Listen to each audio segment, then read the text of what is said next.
are going to Buc-ee's. We are going to make the Denton Buc-ee's transit accessible. Getting around Dallas-Fort Worth typically involves a personal vehicle. In some cases, this is true when taking public transit. Rideshare vehicles are a part of the microtransit components across DART and DCTA.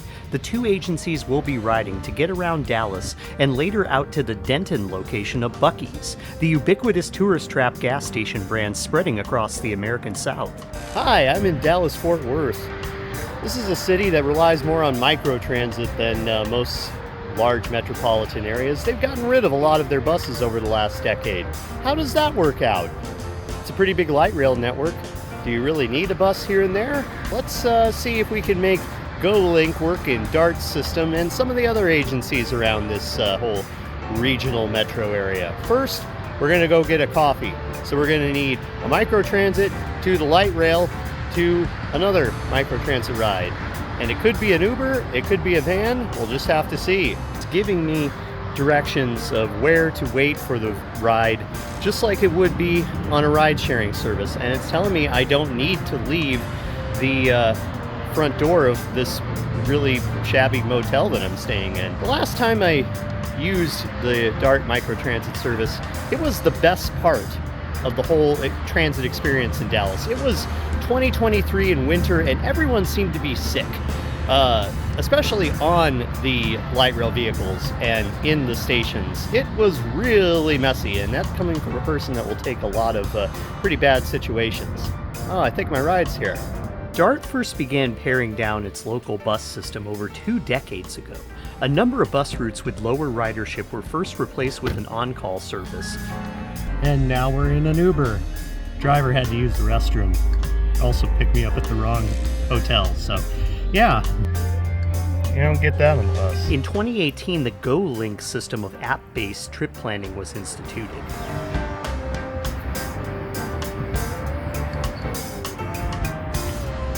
All right, we're at Beltline, which is the first station out of the airport on the orange line. This is the line I'm taking quite a bit, out of the little bit I've done on DART overall. It is very clean today. We're not in the Dallas stations. This is Irving. I can see the airport from here. So I guess we'll see how things keep looking as we go further in where the stations are much more used. Running a system this way with microtransit gets you talking to a lot more people. If you're just on a bus, you're yourself on a bus or a train. But the minute you got to step into a van pool or an Uber, then all of a sudden you're part of something bigger. It gets riders to and from bus stops and rail stations via a fleet of Dodge Caravans used in tandem with DART's paratransit program.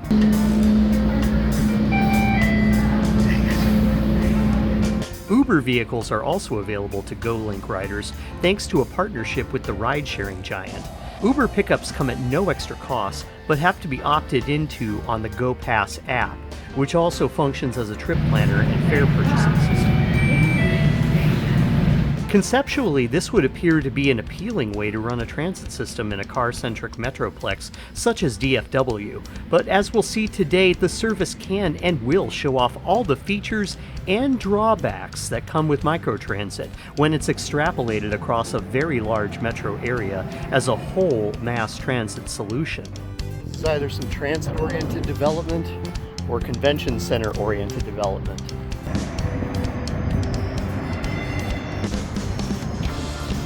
I was offered the chance to book another Uber, like 1 block over to the shop, where I'm going to get some coffee. That'd be fine if I was less mobile, but I just woke up and I need the walking. Hey, a dead squirrel. No, that was a dead rabbit. This is the convention center district with all those corporate restaurants you've been taken to by your boss, and an Alamo. I mean, not the Alamo, but the theater, and hey, cactus. Sunday morning, after all the Saturday upheaval and before all the Sunday, I found out that the State Fair of Texas is going on. At the least I could spend about $30 to get in and then go spend a lot more money throughout it, and that's not how I can do it. I made this cross-Irving jaunt to visit the much better lobby coffee bar of a much better hotel. Using microtransit for this trip that covered a handful of miles was extremely practical and cost-effective. that'll do. How to look like you stay posh, but really you just take public transit. Get picked up by Ubers and then go spend dozens of dollars to go to, whatever point-to-point destination they're going. I have the government do that for me here, and I spend $12 on a day pass, which is less than almost any Uber ride between any significant amount of distance. It's kind of cool, but also kind of weird. This coffee shop got some of my money and the tax dollars into the convention center economy around this neighborhood, but like, what did the Uber drivers get for it? Like, I know this time I'm getting a DART minivan coming to pick me up, which is one I'm more used to, but they do use Uber, and do the drivers miss out on like a regular fare with a tip? What does DART give them for that? Microtransit is great, as long as it's not overburdened with too many people trying to use the system. The early morning hours found enough rideshare drivers to have barely any wait time to starting this little errand of elevating my mood. This ride was something I could have walked within 5 minutes, but it was also the first itinerary given for my return trip to my motel. The pickup by this DART van took longer than the first Uber, but I had no say in which rideshare type I would be utilizing, short of excluding all Uber rides entirely. See, here in Texas, this is the designated cross the track place. That's really how it works. So what's going on here is that DART has turned the whole process of public transit into something more like ride sharing. You get picked up from the spot where you're at, you get taken to public transit, and then at your next major station near where you're going, you get another bit of microtransit, ride sharing, Uber. You have to opt into the Uber part of it, so you could just get DART vans, but Uber makes it more responsive and time-wise when you get to nearly your final mile. The question is here today, how much success is DART having with it? This is a really big metro area to have as few bus routes as they do. Are they getting by with microtransit like they're doing? Have they really changed this into something different? Let's go find out. DART's light rail is honestly first class today, that being among infrequent middle American systems. The LRVs are cleaner than I last recall them.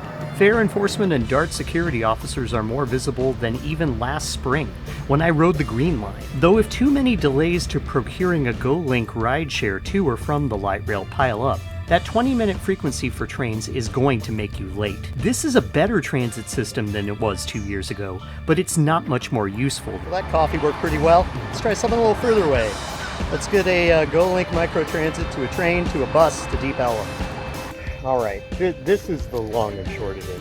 Sometimes the microtransit is right away. Sometimes it's in 30 minutes and increasing. We're in one of those right now. Okay, I'm reasonably sure that the driver is now on his way, like a half hour later. This is a great spot if you like watching feeder flights land in the middle of North America.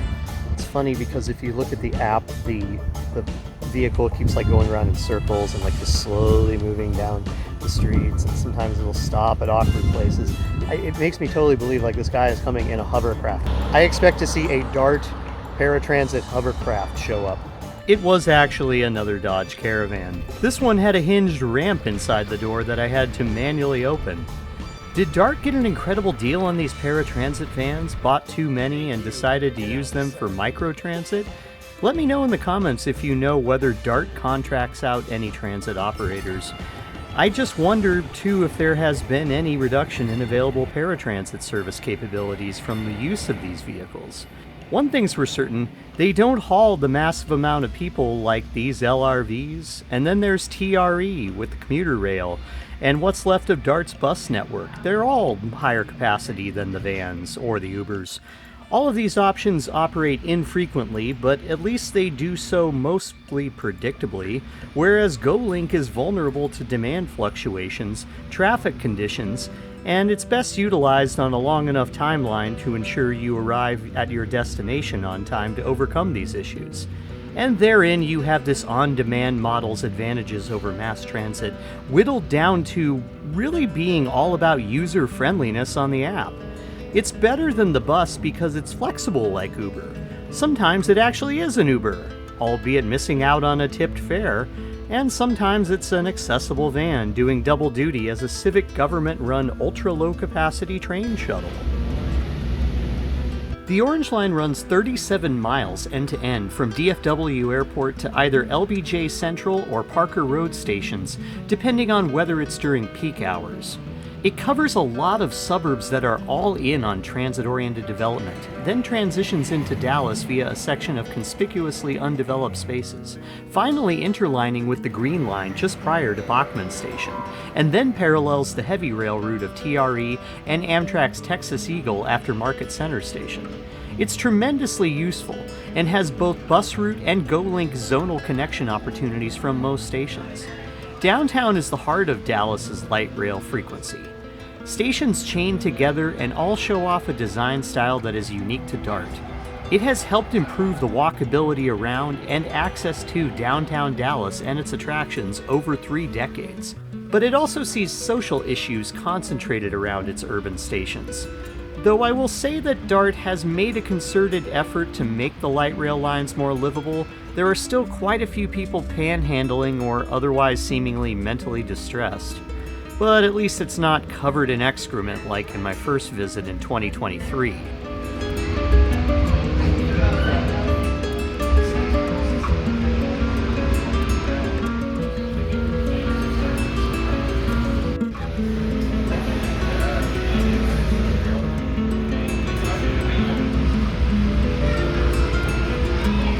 I transferred to this Green Line train at Burbank Station because it diverts under the highways that border downtown's east side.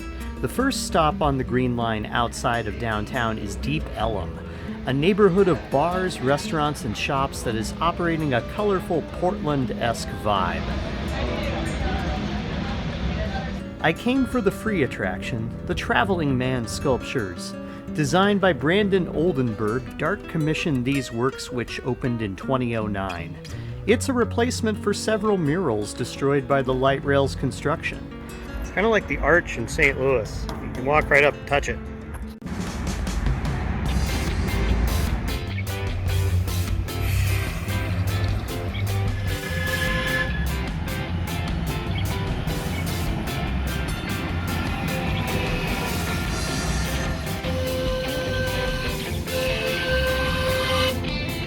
We view these in reverse order.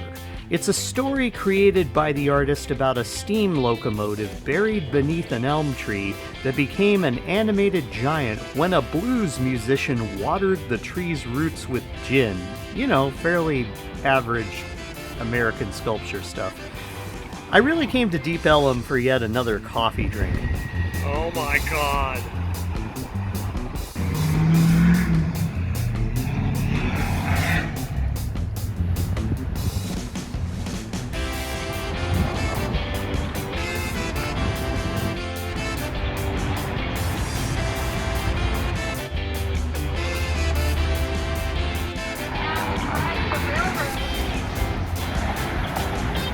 And if you're wondering when I'm going to get to Buc-ee's, that is the kind of question I really should have been asking myself with greater urgency right now, for reasons we'll discover later.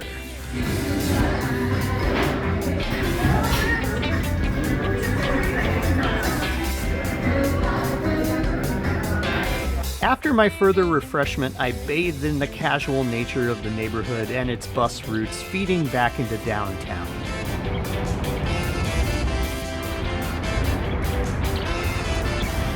See, we can have bus stops and commercial parking in the same place. Of course. I'm just gonna have to step out in front of the box truck to hail the bus, I guess. See how this goes. I gave a wave, let's see. This is where I shifted my routing north to Plano for a thrift store run, a new hat, maybe a t-shirt, and a peek at the next chapter of DART's light rail system.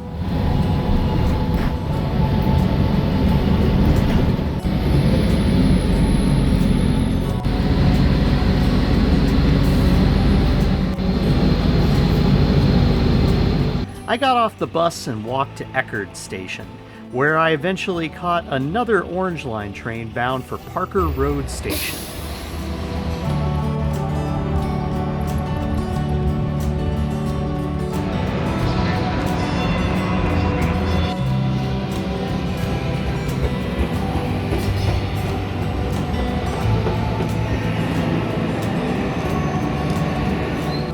Just a couple hours spent on buses and trains got me lulled into a false sense of frequency, and I trusted the system would, in these mid-afternoon hours, continue to support my Sunday run on public transit out through the suburbs of Plano and Carrollton.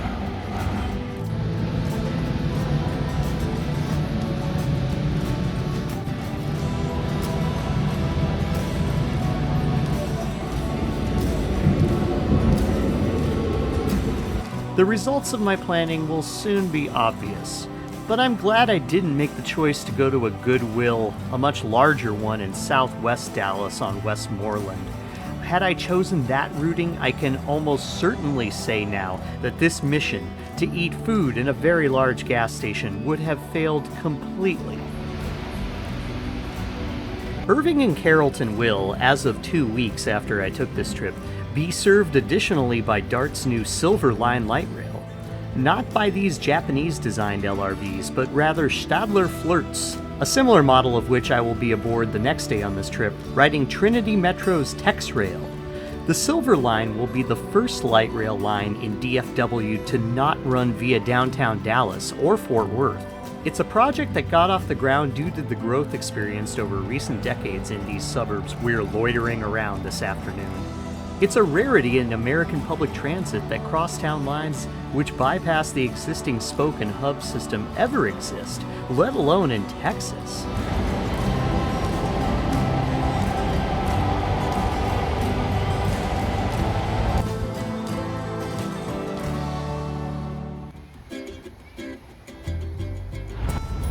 Cool, I don't suppose they're open today, are they? No!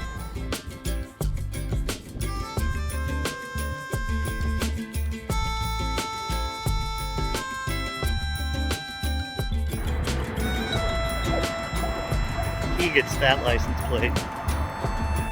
There, that's your changing of the guard. DART has seen in the last year plenty of calls to have its funding reduced. The cost of public engineering projects going forward is among the reasons GoLink and the on-demand service are likely being prioritized by DART.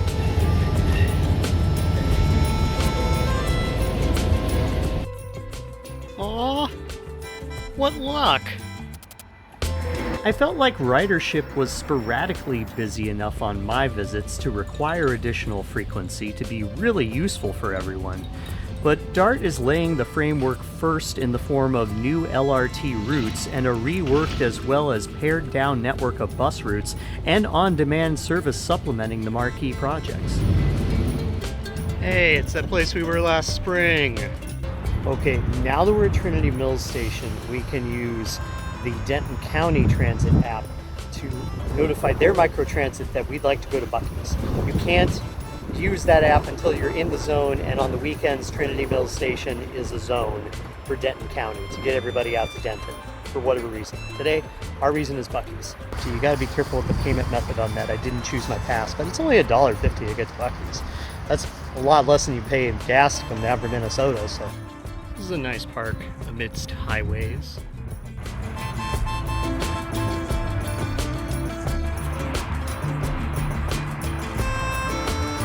Truthfully, this was not my original intention to come out here to do this whole trip for just to go to Buc-ee's, but eventually when I figured out it was possible, I said, well, I gotta do it then. And it could have been the first thing I did today, but I felt like, oh, I gotta spread myself out. I mean, otherwise I might feel like, yeah, that's all I really wanted to do, because I am hungry.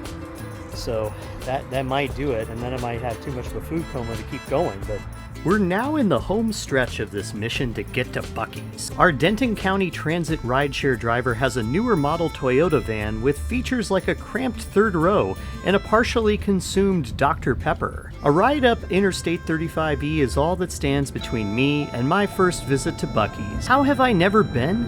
Well, I didn't know about their business model until just the past few years, and the last road trip I made through anything like the American South was immediately prior to that in late 2022. Trying for the Denton Buc-ee's seems simple enough in planning on the top transit sites I got.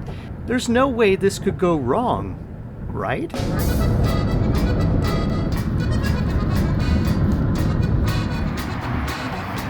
It is in sight. We will not let a lack of a sidewalk dissuade us. Apparently across the highway is as close as you can get with microtransit, but I still consider that accessible even though we are completely without a sidewalk right now.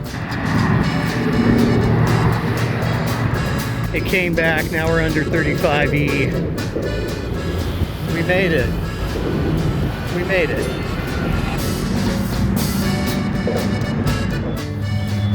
There's so much more beeping than I ever imagined. There's so many more birds than I ever imagined. It is pedestrian accessible.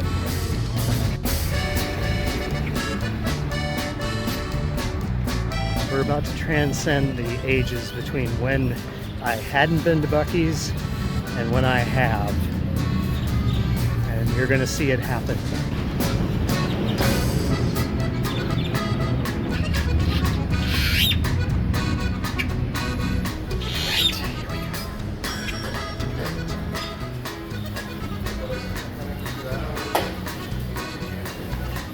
My first impression was this place flows like Penn Station in New York. Every corner had movement of the masses inside. But that's where my impression leveled out, really. Of course, naturally I gravitate right toward the hot sauce. The features you came for are very well signed. Workers move through sales and kitchen staff carve meat in perpetuity both. It's like the larger travel centers of my youth, but all to its own brand. The food is priced average for where I've been traveling, but the home decor and other souvenir-grade departments are where you'll spend hundreds of dollars without realizing.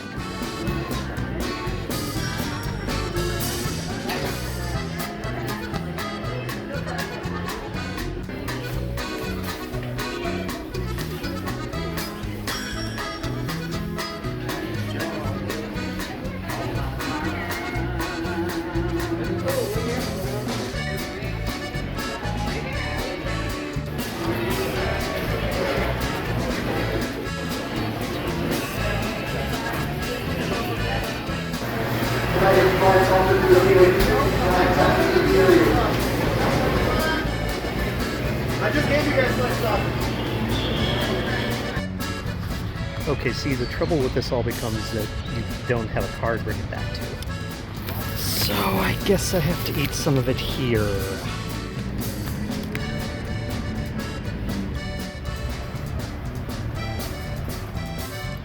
The brisket's good. It doesn't stand out because there's so much of like a hard smoked cheese flavor in it, which is also good.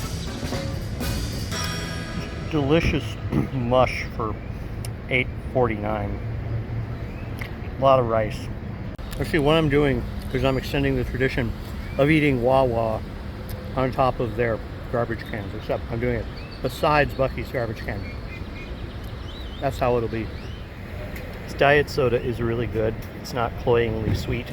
After I had my fill, I briefly reflected on the wave I had just rode, but then crashed ashore upon realizing the Denton County Transit app had no rides for anywhere my destination, nor in the surrounding neighborhoods. I had fallen out of the service hours that were vaguely defined as Sunday evening on the websites I visited, but appeared to have been 6 p.m. on Sunday in actuality.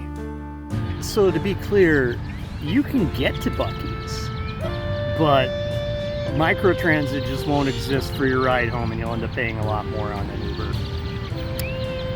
So yeah. Great. I guess the moral of this is don't do this unless you have like an extra $25 to spare. I mean, it's not that much. I guess it's about the same as if I would have went to the State Fair of Texas. Is it worth it? Kind of. Final verdict, kind of. Thus, I had to spend over $30 on a single Lyft ride back to Trinity Mills Station. But I got to ride in a Tesla for what it's worth. And because we missed the train that was pulling in as my Lyft ride was pulling in, we have to wait. Oh, that's nice. We have to wait 17 minutes for the next train. Not great frequency on the Green Line. Microtransit only works to a certain purpose. And I think I've proven today that you can't make it work on an extremely big extrapolated, as convenient as a bus basis. It's just not there. If there was a bus route that went up to Denton, I wouldn't have had to pay extra to get back. But I got halfway, so I guess it could have been worse. But all the same, there's plenty of traffic. There's a need to have a bus run here, or a train, like right here on this track. It just doesn't run on Sundays, so yeah. I feel like I'm going to go back to my hotel. Taking TRE today for the virtue of ever doing it on a Sunday when it's only running during the fair would be interesting, but I think we'll just leave Fort Worth till tomorrow and go back to the motel, get some rest. I forgot to do all my homework and paid extra for my windmill chasing today, but Don Quixote probably didn't get a brisket burrito. Never had a 3-cart. If you view DART's system as being like an average park and ride system, it probably has the most convenience to offer DFW residents. It's cheaper than parking wherever you're going, downtown or at the airport.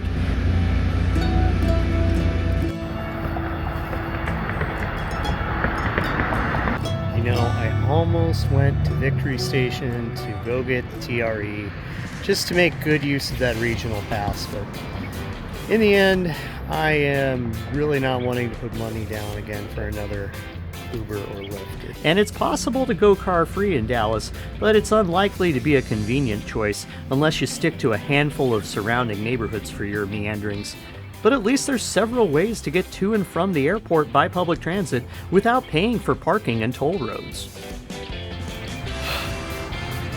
Finally back at my flea bag, I slept on my thoughts and woke up the next day feeling like DART's microtransit is interesting, but not dependable enough to fully replace more definitely timed forms of transportation. Well-intentioned and appealingly designed as GoLink is, I would rather have bus routes be more plentiful. I'll need to come back and ride the Silver Line someday, and I guess we could try Trinity Metro's microtransit thing, but I'm more keen to ride TexRail to the Silver Line from Fort Worth. As we'll see in the next video, there's a bit going on the west side of DFW.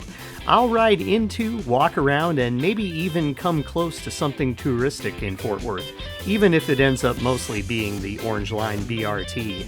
And how about a life-changing sandwich in Grapevine before I catch a Sun Country flight back to Minneapolis? All that's to come in future videos. I hope you like and subscribe so you can come along the next time. I'll see you then.